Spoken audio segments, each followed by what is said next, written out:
Alors pour cet exercice, on nous demande ici de mettre ce nombre complexe sous forme algébrique. Donc moi je veux clairement ici que mon Z1 soit égal à A plus IB. Ici forme algébrique. Il faut clairement identifier petit a qui est un réel et petit b qui est aussi un réel. Forme que je n'ai pas ici. Je ne peux pas clairement identifier petit a et petit b. Donc il y a une petite transformation à effectuer. Bon bah là il suffit de développer. Donc je vais utiliser l'identité remarquable a moins b au cube. Qu'on peut évidemment obtenir en faisant d'abord a moins b au carré et ensuite on multiplie par a moins b. Donc ici je vais la donner directement. A au cube moins 3 a carré b plus 3 a b carré moins b au cube. C'est ce que je vais appliquer. Donc du coup ici 5 au cube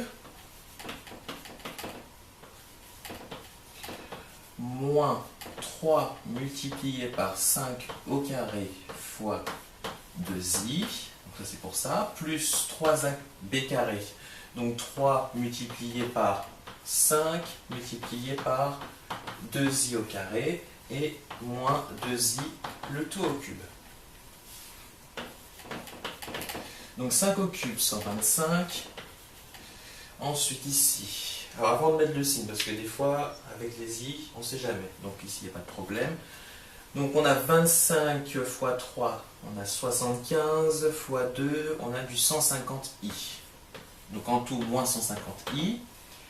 Alors ici, 2i au carré, moins 4. Puisqu'on met 2 au carré qui fait 4, i au carré qui fait moins 1. Donc on a ici moins 4. Hop. Et ensuite, 4 fois 5, 20 fois 3, 60. Donc, moins 60. Du coup, il n'y a plus de i.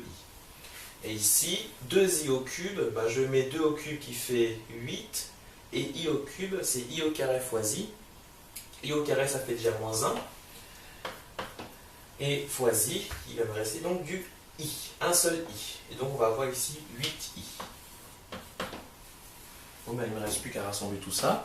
Donc Z1 égale 125 moins 60, ça fait 65.